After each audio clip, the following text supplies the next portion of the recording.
Body. I mean, I'm an educator. But I'm gonna tell you something. I'm just saying, I'm an educator. I understand you're an educator. I know you've been in academia for a while. I'm gonna tell you something. The next time you talk to Mr. Penn, you ask him about Livonia, and you ask him about how they brought all those different jobs into Livonia. Think about Livonia, the only place where you know they got 2 Walmarts. That means somebody's coming from other cities, coming to Livonia and bringing in money. You know, see Detroit, you see how it's coming in terms of looking for jobs. How they wouldn't even hire people to work down there at the arena, but yet still they took money from the school district. See, my thing is, I'm tired of hearing, conservatives or liberals this. Man, conservatives could care less about you. They tell you to pull yourself from a food stamp, or won't give you a food stamp. So I just leave it at that. You have a good morning. Hey, brother Al, thanks for calling. Let's go to line 5. Rick in Detroit, you're on the air. Talk to me.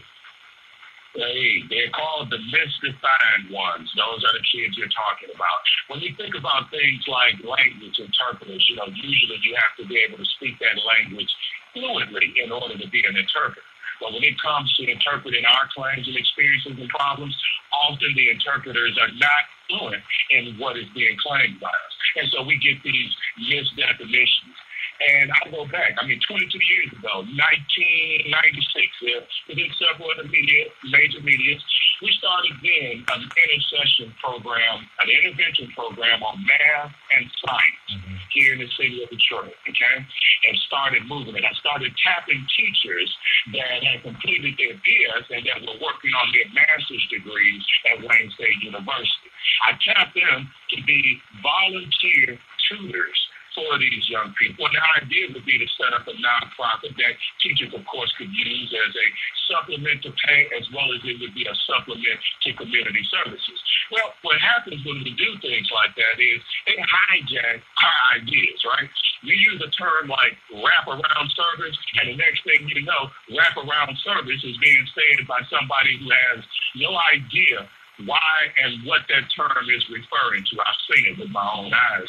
And that's been part of the problem. So we thought of solutions over the years to help us in every way possible. And generally what happens is they sit us down, ask for those ideas, and the next thing you know, you see some kind of generic knockoff of that product. And we've just been suffering from that. And a lot of people don't understand how that is and how impactful it is. When you begin to do things and make definitions and assumptions without actually talking to people, without actually getting that information, most likely you're wrong. They talk about jails without talking about people who are in jails without trials. You know what I mean? Right. Things like that. They talk about solving water issues without the people who actually got the water problem. So inside of that is something we really have to address, and a lot of things we have to recognize. And one thing I have noticed in my years here, and even though I have kids in predominant, colleges, Black colleges do create a higher sense of commitment to giving back to the Black community. Ain't no doubt about that.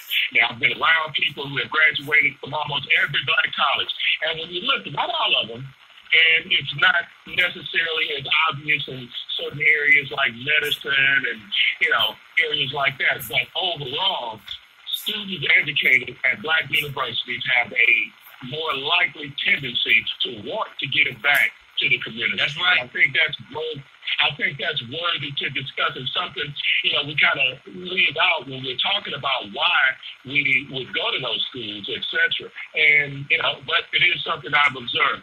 So another thing there, in ending with this, I think when we deal with some of these problems, we may have to start running some kind of practice programs for this type of stuff and do it in a way that it can't be hijacked. That's why I've been talking about that individual experience ID theft.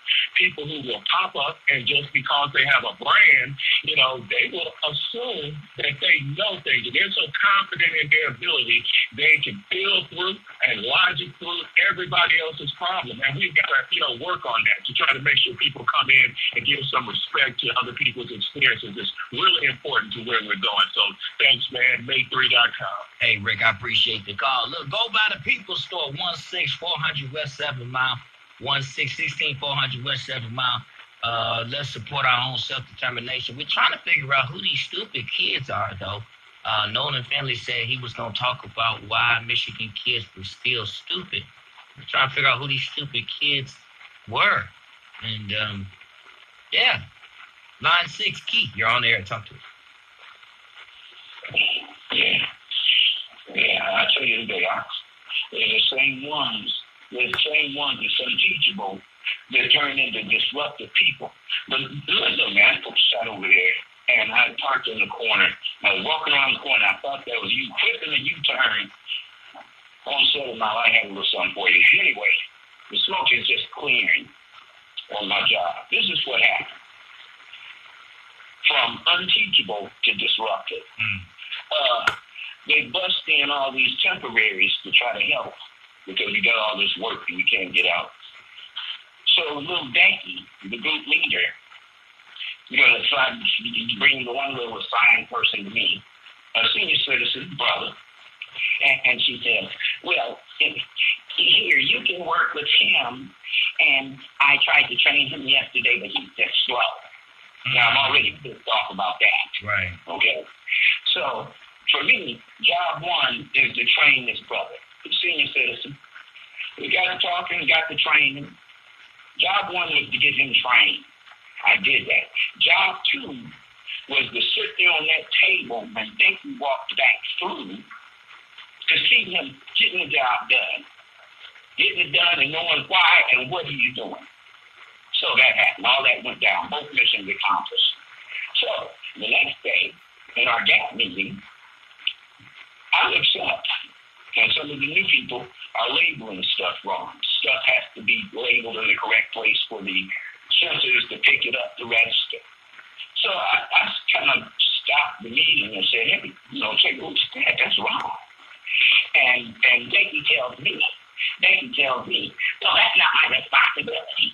That's not my responsibility, and you're being disruptive. I'm like, hold up, though. Because you can't turn on and off leadership.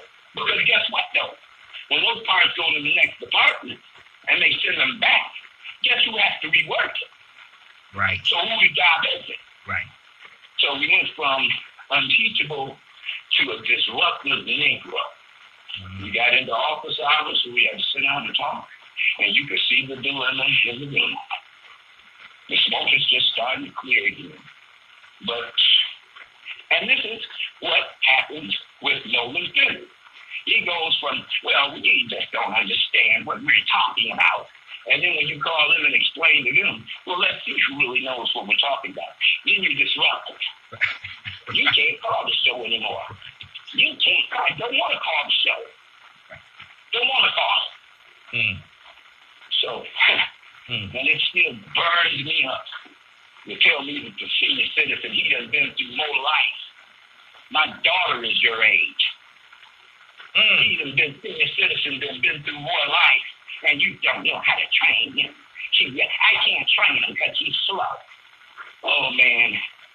Oh, boy, and I ate a little ass up at that meeting. I say, yeah, that is your responsibility. Because the reworks come back to us to redo. Right. So this is the culture.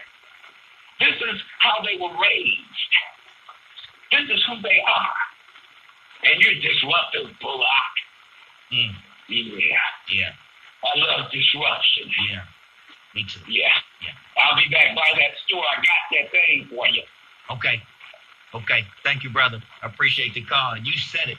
From unteachable to disruptive. All right? Hey. Whew.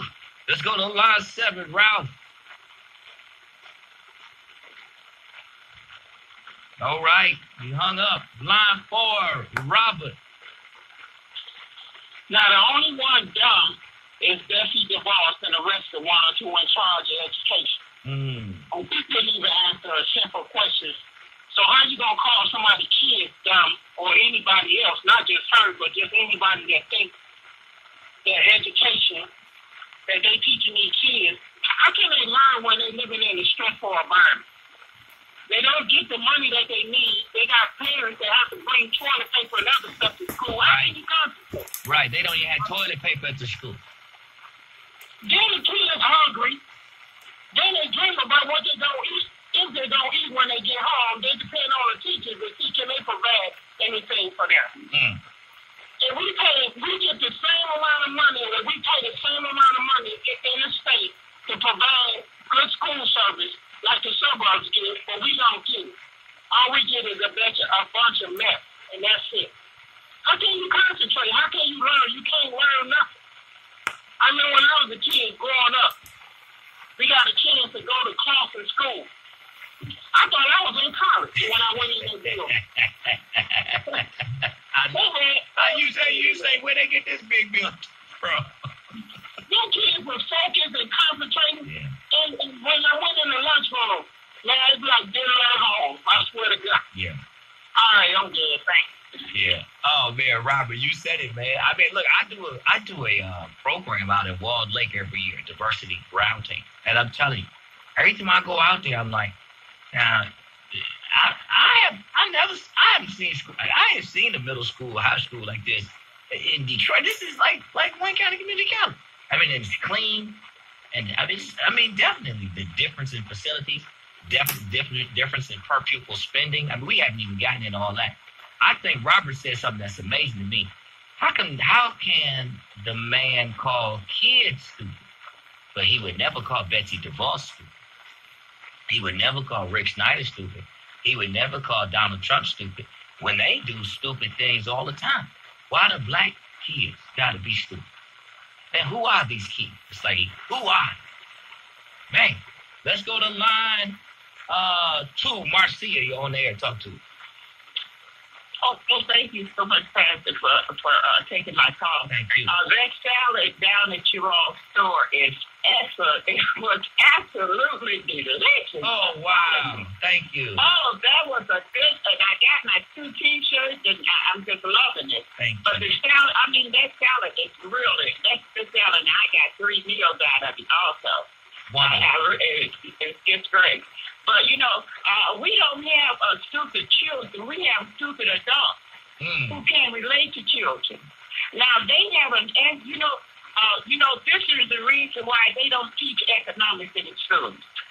You understand that? Right. You cannot have the largest military in the world and have health care, education, clean water, infrastructure, Social Security, food stamps. You got your priorities wrong. Your math is wrong. You got to look up and see how much of our money in this country goes to military people. Stop being stupid. Now, you got to elect people who are not going to put 60% of the budget into the military. And they telling me, I got 15 locks on the door. I'm not locking these doors for ISIS to stay out. It's American people who are poverty stricken that I'm worried about. The crackhead down the street, the heroin addict across the street.